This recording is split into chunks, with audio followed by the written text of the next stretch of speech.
You would never reach out. It would be counterintuitive and not a productive or efficient use of your time to reach out to a non-ICP prospect. Welcome to the Freedom Point Real Estate Podcast, where we talk about creating more time freedom through passive real estate investing. Passive investing in real estate challenges conventional investment wisdom. We are passionate about learning and sharing resources with others who are ready to transform their investing mindset. Quick disclaimer as always, I am not a CPA, I am not an attorney or a financial advisor. This is not financial advice, not telling you or anyone else what to do. The views and opinions expressed in these podcasts are provided for education and informational purposes only and are not necessarily the views of my employer. I'm glad you're here. Now let's dig in.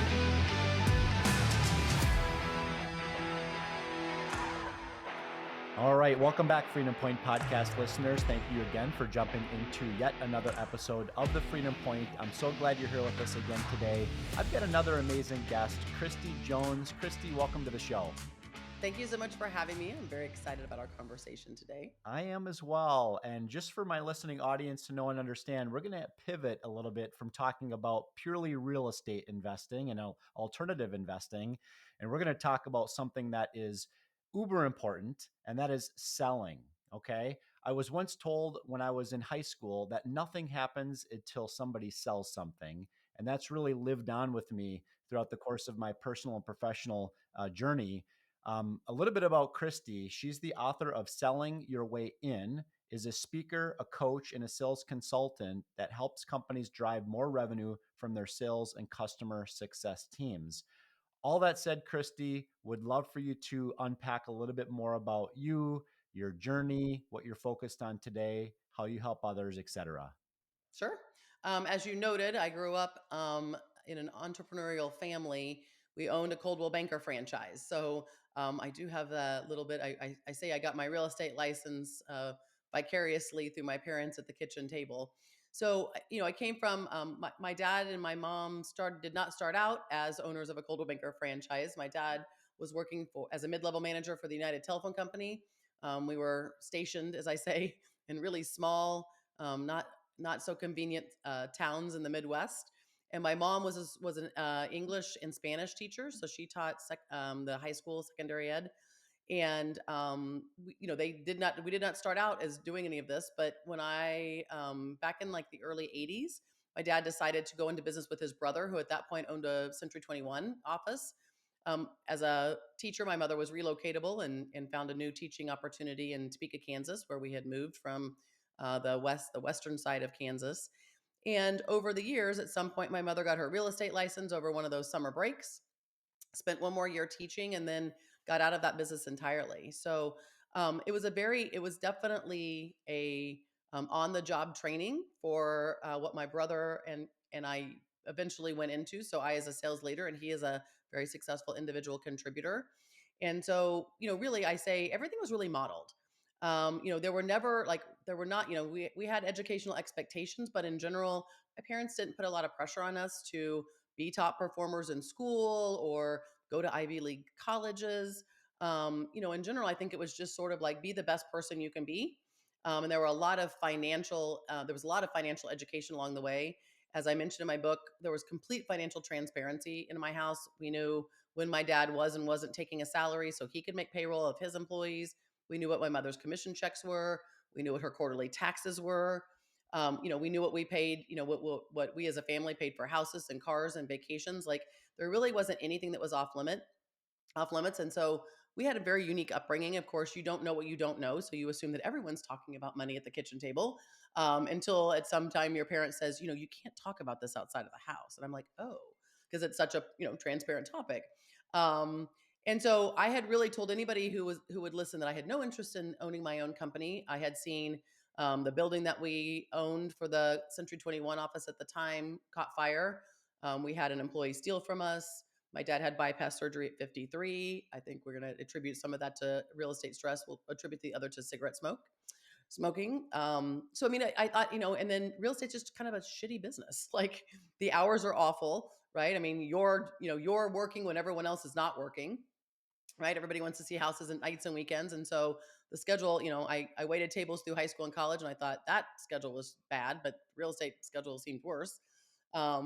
So, the universe conspired years later in 2016 to kind of push me in the direction of owning my own small business.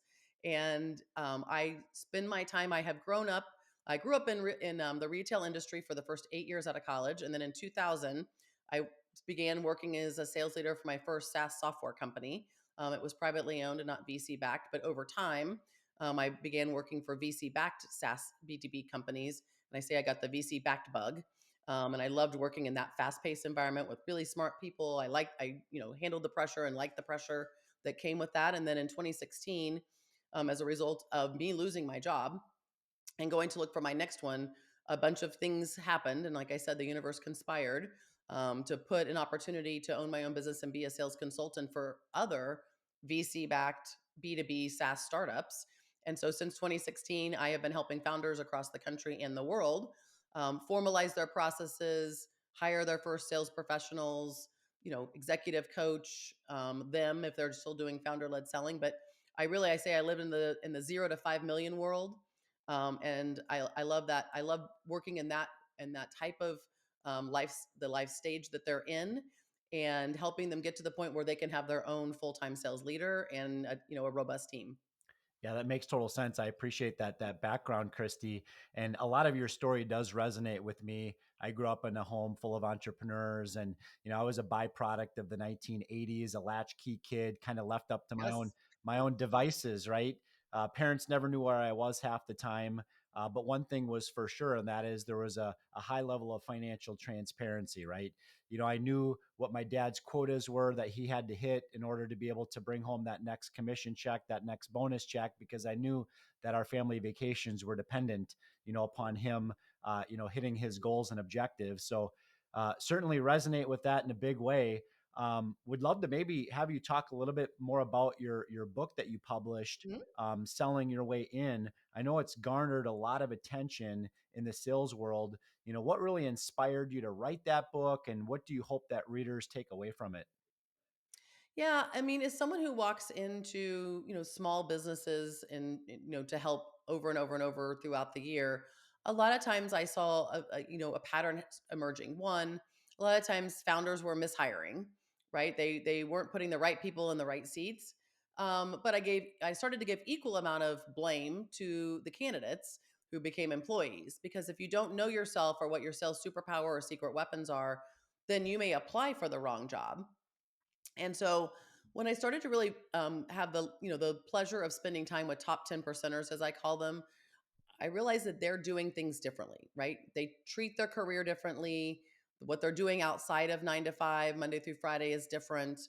The behavioral traits that they are instilling and have are different.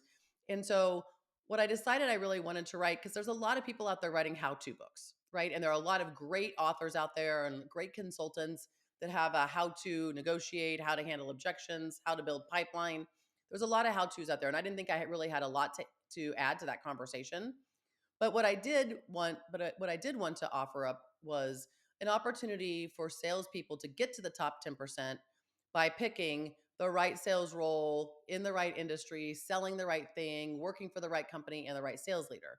And a lot of times I found that if some of those were misaligned, then no matter how hard they worked, it wasn't going to matter. Because, if they didn't have passion around their product or service, or they needed to be selling a product versus a service, if they needed to be face to face, but they had chosen an inside sales job. So, what people really don't seem to understand is there are so many sales jobs out there, and it's all of those five levers. Like, until you can figure out those five levers and how to put them in play and get oranges across the board on the slot machine, or the winner, until you can get all the balls and the Powerball to line up in the right order in the right time. There's a chance that you're not going to get to the top 10%, and it's not for lack of effort. It's just because perhaps you don't know yourself well enough, or the pluses and minuses of the industry you've chosen, or the service that you've chosen to sell, or even the company from maybe even a competitive advantage or disadvantage. Yeah, that makes total sense. Being a recovering sales professional myself, and perhaps maybe we never actually take off, being a sales professional, from our resume, but having been in the space for over, 2.5 decades and being a top performer, oftentimes people would ask me, what is your secret, weapon? And honestly, it's probably because I was born with a high degree of ADHD. Okay. It's just Mm, inside of me. It's something that I was naturally born with, where I just want to create messes and I want to clean them up. Right. And so the more messes that I create, the more conversations that I have, the more, widgets that I sell over mhm. and over and over. Right. I really enjoy that part of creating messes and either cleaning it up myself, or having somebody, an implementation or service, clean it up for me later. I'm Zach Haptonstall, CEO and co-founder of Rise 48 Equity. Our goal is to help you protect and grow your wealth by investing in large multifamily apartment buildings. We do all the work as far as sourcing these large apartment buildings from the brokers, doing all of the on-site management with our vertically integrated property management company, doing all the renovations with our vertically integrated construction company. We completely rebrand the exteriors. We will renovate the interiors to our full platinum level scope, which increases the value of the asset to get that profit margin for the investor. If you'd like to learn about how you can partner with us on these exciting opportunities, you can go to our website and set up a call with our team. Mhm. So my question for you is kind of, what in your experience in the space, working with sales teams, what are the universal traits, or as you call them, the different behavioral traits that separate top performers from those that are just average? Mhm. Yeah, I think the number one trait that I have figured out over time is discipline. Right? They have discipline. They have, you have to have a formula that works, right? So you have to have sales processes that you've customized to play to your strengths, if you will. So, hopefully you walk into an organization that has a formal sales process, but you need to be able to tailor that or customize that to fit what you do best. And then the discipline around, the top 10 percenters have discipline in every area of their life, right? They understand the importance of sleep. They understand the importance of exercise. They understand the importance of the circle that they, spend most of their time with. Their circle matters. They understand having good relationships matters, and they have discipline around creating that. They also have discipline around prospecting. They have discipline around stalled deals, right? They don't leave stalled deals in their pipeline. They have a walkaway point. They have a process around handling that, and they know that this is not personal, and that every time they spend time with a prospect that potentially is not going to buy, that's taking time away from somebody who might. And so I would say discipline's the number one. I think they understand that their, mind, body, spirit, the physical, the mental side of the things, how important that is. I don't think everybody truly understands that the spiritual and the mental side and the physical side. And so, they know that they're going to be at their best when they've had the right amount of sleep, when they put the right things in their body, when they move their body, when they spend their time with positive, ambitious people and not victims, as I call them. So they spend their time with victors and not victims. And so those, I just think if you think about just discipline as the center of the spoke, everything that they do is disciplined in that way, including how they manage their career. So I say it's very funny because as a lifelong individual contributor yourself, you know that you would never reach out. It would be counterintuitive and not a productive or efficient use of your time to reach out to a non-ICP prospect, right? And so, but yet we manage our career a lot of times because a recruiter called out of the blue who we don't know from Adam and says, "Oh, do I got a gig for you?" Right? And the next thing you're very flattered and you're like, "Oh my, and I didn't even know this company existed and they do what?" And the next thing you know, you are 3 interviews into the process and considering leaving your current job after 16 months to start your pipeline from zero again and do it all over again. And but top 10 percenters don't do that. They are very strategic about what I call their career step changes. They, once you get to the top 10%, don't have to wait for the phone to ring. You now have the privilege of outbound prospecting to your ICP, your ideal customer profile or company profile, and the personas within there, the sales leader, the CRO, whomever that may be, and pitching you as the product, right? Hey, I'm seeing that I heard through the grapevine, or I'm seeing that you guys are struggling in this area. This happens to be my superpower. I think I can come in and make a difference in your organization. And so I think all of these things, that I always say, like, the work to get to the top doesn't actually happen at work. It happens after work. And you can be sitting next to Susan all day long and saying what Susan's saying. and then be very confused when Susan hits quota, but you don't. And like, but I'm saying what Susan's saying. I'm listening to her. I'm sitting next to her. The fact of the matter is, you have no idea what Susan's potentially doing after hours, where she's listening to sales podcasts, reading sales books, spending has a religious or spiritual practice that she's truly committed to, spends time, she has an advisory group that she meets with monthly or quarterly. Um, you know, Family time is important to her. You have no idea what Susan's doing outside of work that's making the difference. And so I think so many people think it's the 9 to 5 behaviors that is all that you need to worry about. And I think just that's a big misconception. Yeah, there's one thing that I'd like to add to what you said based on my own personal experience, being a top performer, certainly discipline and staying consistent, right, are incredibly important, right? For people to wake up in the morning and be able to hit the ground running, the truth is a lot of top performers get more done in the first 2 hours of their day than the average person gets done in the entire day, right? But one thing that I noticed for me personally is as I got more developed in my sales acumen and as I became more seasoned in the space, the support of my spouse is what allowed me to actually be able to continue to really reach limits that nobody else in my space had ever reached before. Any comments there? Yes. If you do a little research on Fortune 500 CEOs, top military leaders, top leaders in a variety of areas, they're almost always married or have a firm partner. Very few of those individuals, now maybe they're in miserable marriages, but in general, I don't know that that's the case. But they have that internal support system. Very few are divorced. Very few are single and not doing and not have they don't have someone like that in their life. That I love that you mentioned that, because I remember years ago sort of having this aha moment about the traits of the top Fortune 500 CEOs.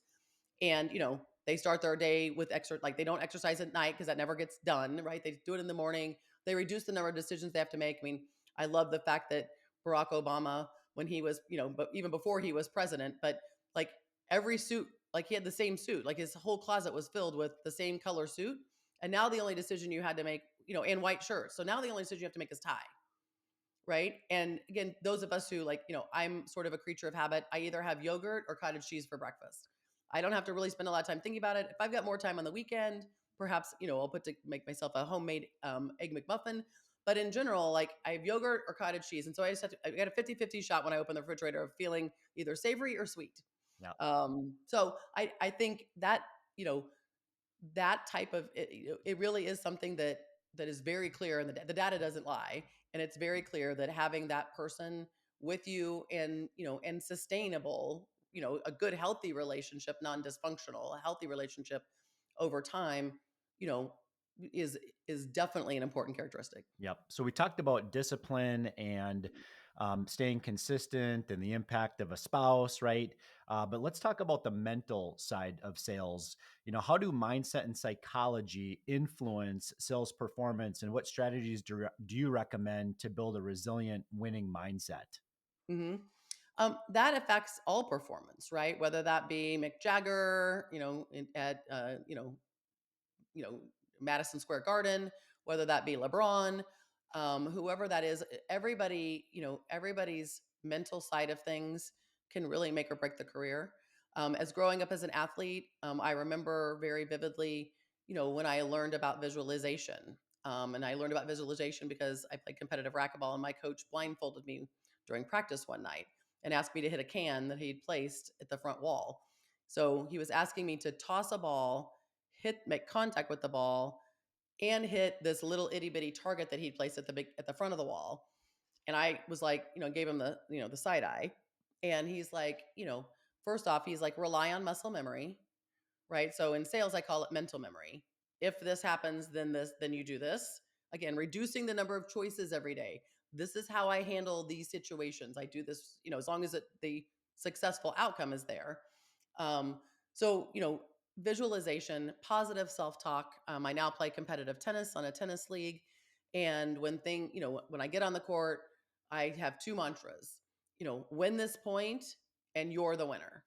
Right. So a lot of times when it feels like, if I'm down and it feels like it's an overwhelming, mountain to climb in order to, I'm down 3 sets to love. And, now and honestly, I just have to win the next point, right? And then I have to just string a few of those together. But I don't need to worry about winning the match at that point. I need to worry about winning the next point. The beauty of tennis is that, games start at zero, sets start at zero, and so you get multiple opportunities throughout. So I would say visualization, positive self-talk, having people around you that are going to say positive and supportive things and not, well, that really sucked. You were just 2 points away from winning and then you lost the set. You need people who are, I would call it compassionate criticism. I think compassionate criticism is important. I do some other things. I have a hypnotherapist, and she's truly in place just for business purposes. I just use her as I call her part of my business team. I use my business Southwest card to pay for her. But I want her filling my head with positivity, or when I'm about to make a change or do something new, like when I decided to write the book and it was getting closer. I want my subconscious to consistently be in a positive frame of mind. I used to be the affirmation girl, and now I'm the affirmation girl. So I read a book called The Little Book of Affirmations with an O instead of an E. And it's nothing more complicated than putting the word why in front of it. So instead of saying, I'm going to be a best-selling author, why am I going to be a best-selling author? I'm going to have 5 to 8 speaking engagements a year. Why am I going to have 5 to 8 speaking engagements a year? And what it does is it causes your brain to start figuring out the answer to the puzzle. You've presented your brain with a question instead of a statement. And so your brain in the background should be working on, well, how do we get her 5 to 8 speaking engagements? How do we make her a best-selling author? I did this out, and again, I'm a manifestation, so I do say these things out loud in the shower every morning, without anybody around to hear me. But at the end of the year, I'd had kind of a crazy end of Q3, Q4 quarter, and I had gone down to 3 clients. And I normally run 4 or 5 clients, and I didn't want to go into the year. And so in early December, I started saying out loud, why am I going to be able to pick up 2 additional clients by the end of the year? And sure enough, I gained 2 additional clients before I rolled into 2025. So I think, like, catching yourself in the moment. We all have those moments. I'm also a big Brene Brown fan. So I make sure that I never say you're stupid. I instead change that to, wow, you really did that. That's something that's really stupid, right? So what I did was stupid, but I'm not a stupid person. I may have made a stupid decision in the moment. And so, I think like self-love and being kind to yourself, treating yourself. I think the hardest thing for people is to treat yourself like you would treat someone that you love, who's just had some sort of a setback or a defeat of some sort. You would never, tell them, well, that was really stupid. That was really stupid. Like, you must be really stupid if that happened. So, I think, like, I don't think anybody realizes the power of the brain and the mind. And it's all of these little things, right? Like, you don't have to have a hypnotherapist, and you don't have to say your affirmations out loud every morning and manifest, and you don't have to put your vision board together. But you do need to be kind to yourself if you have any intention of getting to the top. Yeah, that makes total sense. I appreciate that. And I know that sales accountability is a big focus for you. So how do you help companies instill a culture of accountability while keeping teams motivated and engaged? Yeah, I should be charging a lot more for this than I am, because this is one of the most difficult things that I do. But there is a formula for this, and first and foremost, like, there have to be objective expectations, right? So when people say, well, we just want to do more this year than we did last year, and I'm like, well, but what does more mean? So you have to have, again, and I'm not, you and I are old enough to come from the smart goals time frame, right? But I'm not necessarily about smart goals, but they have to be objective, right? They have to be measurable. I mean, sales is the most objective sport in the building, right? Of all of the departments, nothing is more public and more visible and easier to measure than sales. So there is no excuse for not having, measurable expectations that are on the board. And so first and foremost, expectations. And then, like, there have to be consequences for what I call bad behavior, not hitting expectations. And we should not find out about what those consequences are after the fact, right? If we're setting quota for 2025, we need to explain what would happen if we miss quota, right? And at what point does that happen? I, as a sales leader, ran a 90-day rolling, process. So I always say, like, you could screw one bad month in a quarter and still come out and hit your goal and hit your quota, right? One bad month never ever tanked a quarter. I hardly ever saw it happen if you made, if you did well in the other 2 months. And so, how are you going to be measuring that? I do mine on a 90-day rolling, right? The beginning of every month, we're going to look back 90 days to see how things have been going. And then, when you have the consequences in place, then what kind of conversations need to be had, right? When things start to, again, we should not wait till the shit has hit the fan. When things are starting to not go well, we need to address those situations in the moment. And one of the questions I like to ask employees is, hey, you've committed to this, right? Like, I've given you a quota. We have sat down to understand expectations and what the business plan is around there, that from your perspective. So what would you like me to do if you get off track? How would you like me to address that? How would you like me to approach you? What kind of conversation do you want to have? And so, now they get to kind of buy into how we're going to dole out any conversations or punishments that needs to have happen. But the culture of accountability means but it can't just be the sales team, which is the easiest place for culture of accountability to be established. But it also means that we walk our talk, as individuals. When you tell me you're going to have the email to me by the end of the day, you have the email to me by the end of the day. When you tell me you'll have those numbers to me, when you tell me you'll get back to me. And, and I say, like, you can't hold prospects accountable, by the way, if you don't have a culture of accountability inside. And so a lot of people are not talking about how to hold a prospect accountable. But if I'm walking my talk, my team is walking their talk, the, supporting departments like marketing and finance are walking their talk, then why would I not expect my prospect to walk their talk as well? And I always say the easiest way to help this along is by you walking your talk. When you show up with your homework done, when you send out that that reminder email the day before, when you still send out the follow-up email right afterwards, like, you're first off establishing yourself as a professional salesperson, but you're also proving that you're someone who walks their talk. And in general, people don't want to let other people down, right? That's just psychology as well. Like, and if they do repeatedly, then I would say you've probably barked up the wrong prospect tree. Yeah, it makes total sense. Kristi, is there any other advice that you would give to a sales professional looking to not only hit their quota, but consistently exceed and really stand out in their organizations? Yeah, unfortunately, I don't think this is a super big challenging question or answer. So, I mean, there are people out there that have been there before you, right? Like, there are no new companies, there are no new ideas. So, like, you need a mentor. You need to find someone who's been where you want to go, in a similar situation. It doesn't have to be in your own company, it doesn't even have to be in your own industry, but, there's no reason for you to try to, go the path alone. So, get a buddy, find someone who, will invest in you, mentally, emotionally, personally, professionally, someone who's been there and you aspire to get to that situation. And, and again, the other thing I think is, like, you have to be committed to your own personal and professional development. Right. And so whatever that means for you, whether that means a therapist, whether that means I'm going to read a book a quarter, whether that means I'm going to listen to a podcast every week, or I'm going to make sure I surround myself with the right type of people. But if you're, like, I say we want to help those that want to help themselves. And so if you're not committed to your own growth, why would anybody else want to invest in your growth? Yeah, absolutely. Amen to that. Investing in yourself and surrounding yourself with others, that can call you up, right? Versus calling you down is so powerful. Kristi, what would be maybe one or two different ways that our listening audience can connect with you to learn more about what you're up to? Sure.